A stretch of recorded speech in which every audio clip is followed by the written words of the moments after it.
On WNIN Lawmakers this week, our guest is Indiana Lieutenant Governor Suzanne Crouch. We'll be talking about what's been happening in Indianapolis so far this year. That's next on WNIN Lawmakers.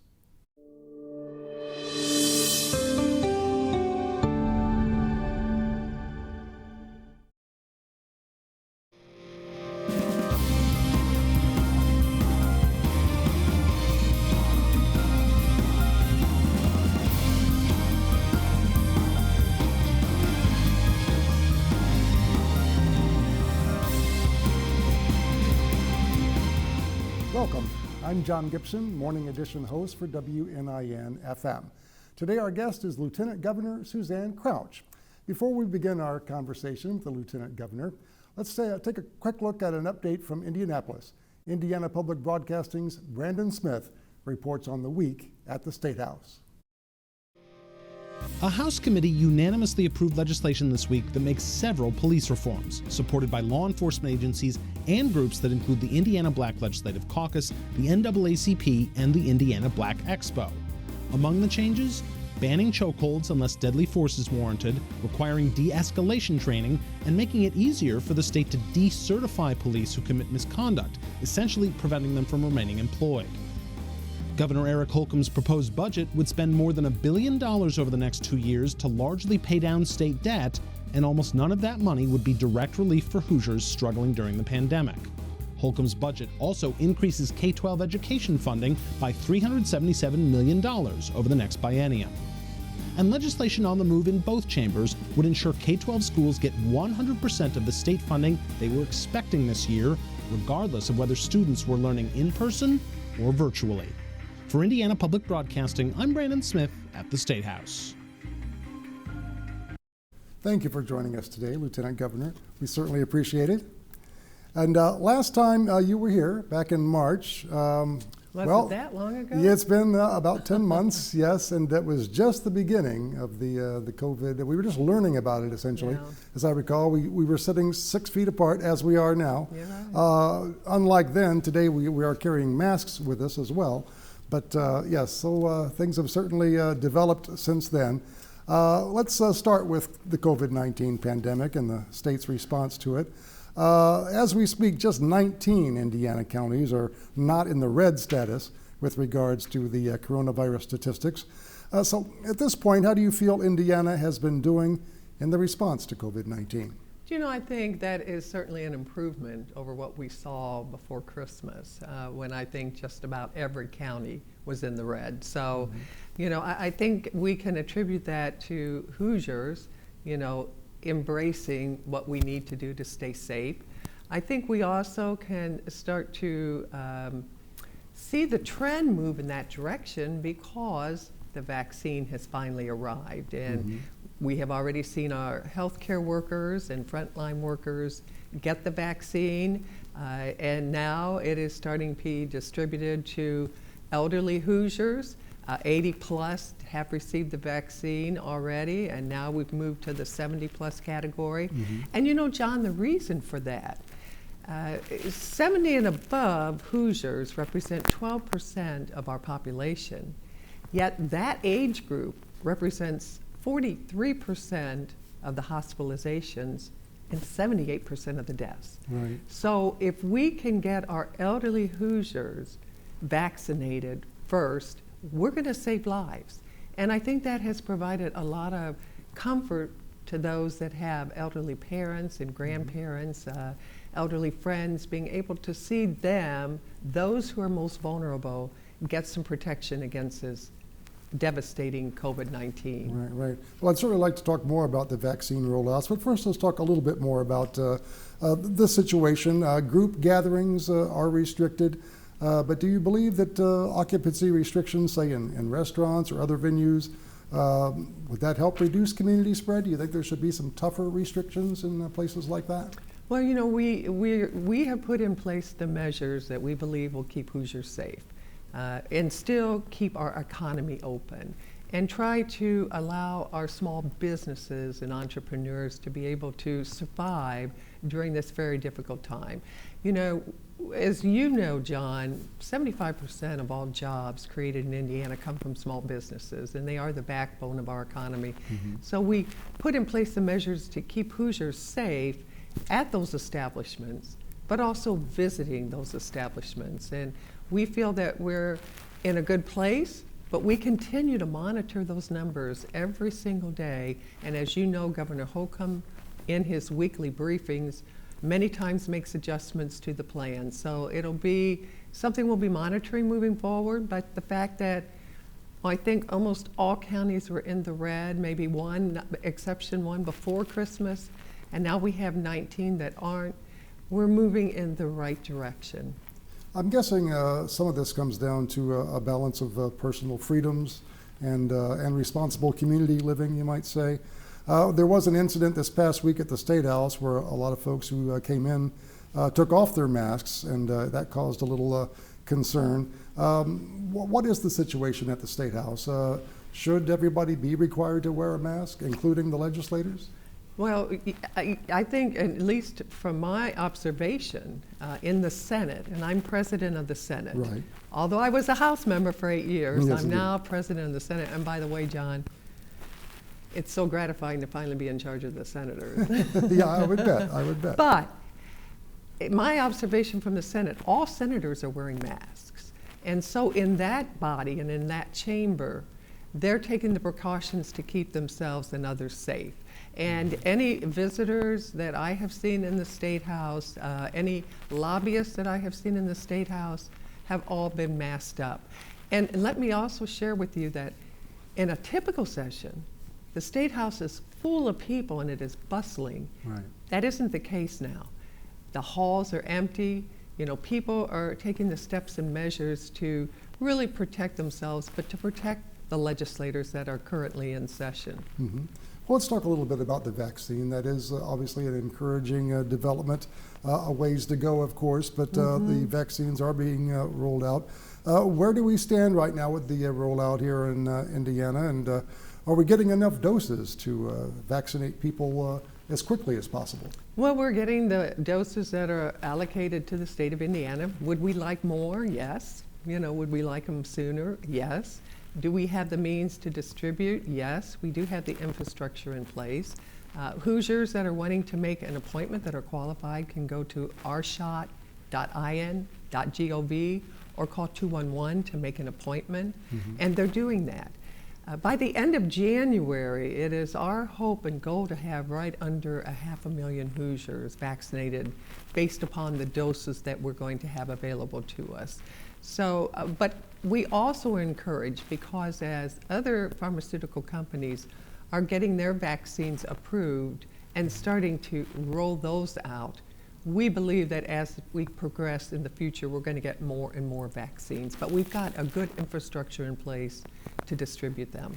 So are you not receiving enough doses from, say, the federal government or these companies at this point? We're receiving our allocated amount, and I think every state would probably tell you that, you know, they would like more, but it depends upon when those companies can get their approval on their vaccine as to when we'll have more vaccinations being available to us.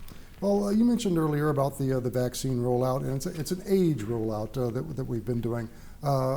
It was 80 and above, now it's 70 and above. Those folks can get the vaccine, essentially oldest to youngest, I guess you would say. But there has been some discussion about workers who have more risks of exposure, such as teachers or other essential workers, or those with higher risk pre-existing conditions. Why not have some of those folks also available to get the vaccine early on? Well, and I think that if you are extremely high-risk individual, certainly you can be considered. But as I had said, you know, our 70-year-olds represent 43% of our hospitalizations and 78% of the deaths. So we're trying to save lives. Does that mean other groups, age groups, aren't susceptible to getting COVID? Absolutely not. That doesn't mean that at all. But we know where the deaths are, and the majority of the deaths, 78%, over 3/4 of the deaths, are in that age group. So it's critical that we do vaccinate them so that we can save Hoosier lives. Now, say you are younger than 70 and you've got a pre-existing condition, maybe a severe disability. What are the guidelines there? What can folks do in those situations? Do they just have to wait, or are there some exceptions for folks with say, disabilities and that kind of thing? I would encourage them to call the 211 hotline, and they can talk to a real person who can kind of walk them through and help them in terms of, you know, getting the right information to them and making sure they get signed up for an appointment at that right time. Now, Indiana did choose the route that the state is taking was a little different than what the CDC was recommending, correct? Well, we actually, and several other states have also kind of altered their plans as they've seen how this vaccination and how this COVID-19 has hit populations, that they've kind of pivoted. So we aren't the only state that is vaccinating now according to age, because what we've seen as we progress through this COVID-19 epidemic, pandemic, we've seen that the older you are, the more susceptible you are to getting sick and ending up in the hospital and then dying. Right. Well, let's talk about the legislative session a little bit. As you mentioned, you are now president of the Indiana Senate, and this is a budget session of the Indiana General Assembly. Can you tell us about some of Governor Holcomb's priorities in this new budget? Well, I think not just Senator Holcomb's priorities, but the General Assembly's priorities is to have a balanced budget. You know, we have to balance our budget here in Indiana, unlike the federal government. We also want to restore our $2.27 billion surplus that we had prior to COVID-19, and the budget that we put forth will allow us to do that. But we want to also keep taxes low, and we want to maintain our AAA credit bond rating, because Indiana is one of 13 states that has a AAA credit bond rating. But in addition to that, there's some major areas in the budget that we have put a priority on that we want to see funded. We have asked for increases in our K through 12 education. K through 12 education makes up half of our general fund budget.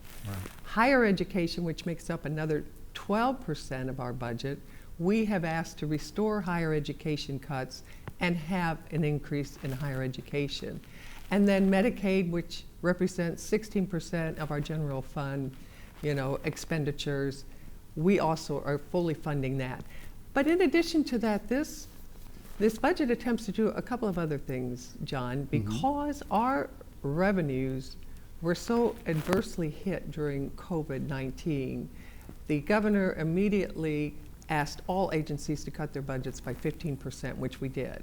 Now our revenues are rebounding. They're coming back stronger than what we had projected. And so what we are proposing to do is to pay down debt, saving interest rates in the future for Hoosiers. We're also proposing that we pay down on our pre-96 teacher retirement fund, and then pay cash for some capital projects, some infrastructure and capital projects, one of the biggest ones being broadband. We want to spend another $100 million in expanding broadband throughout Indiana. And as you know, in 2018, Governor Holcomb and I committed $100 million to expand broadband. Already have awarded $79 million of that, connecting 22,000 Hoosier families and businesses throughout Indiana. And what we saw during COVID-19, John, is being connected, having access to fast, affordable, reliable broadband is no longer a luxury. It's a necessity because our students are e-learning, you know, workers are teleworking, and healthcare is being delivered telehealth. So those are kind of the priorities that we have in this upcoming session, and budget being number one. Yes, of course. Now you mentioned the surplus that you'd like to get back to its level, and also paying down debt. There's been some discussion, some questions about that. Maybe some of that funding should go more towards pandemic relief, and perhaps wait another year or lessen the amount of money that you would put toward paying down the debt. Is there pandemic relief in this budget, or how do you stand there? Well, as you know, the budget that is proposed is going to change throughout the session. Mm-hmm. But we also have received, Indiana's already received about $2 billion in CARES Act money to help address the pandemic. Right. My agencies have taken steps to utilize that money to help Hoosiers, whether it's with rental assistance, mortgage payment assistance, whether it's giving loans and grants to small businesses or providing Wi-Fi hotspots, whether it's providing grants to independent meat processors, or even providing grants to festivals and events and cultural events that haven't been able to be held this year, but we're trying to help them. So Indiana has been spending the money that we have gotten to help Hoosiers throughout the state, and we'll continue to do so.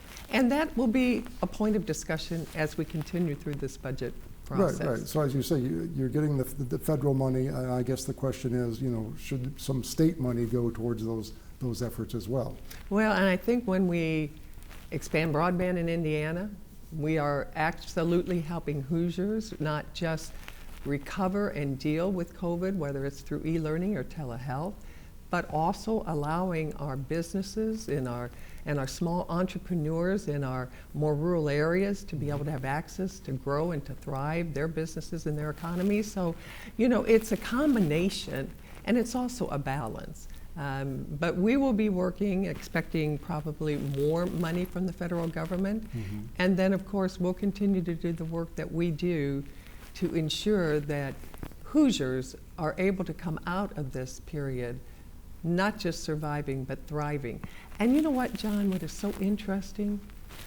Last year, in spite of COVID-19, we have actually had 31,000 job commitments in Indiana, more than we did in 2019. In 2020, 31,000 job commitments, and building permits are up 11% all over the state. So we have a strong foundation, and we just need to keep moving forward and get through this very difficult time. Well, as you mentioned, the financial health, obviously the finances of all state and local governments took a hit from COVID-19. But getting that financial health back, what's it going to take? Can you expand a little on that, exactly what your administration's plans are for resuming the economic health of the state?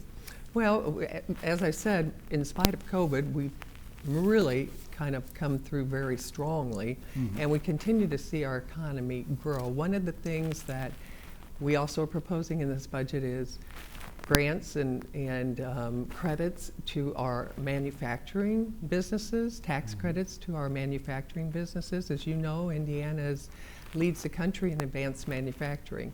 Being able to provide assistance to small businesses throughout Indiana is going to be number one on a priority list and very, very critical.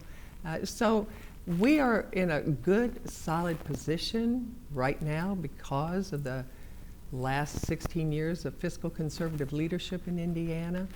And we have come through COVID-19. We're looking at restoring our surplus, being able to put in place some programs to help grow our businesses.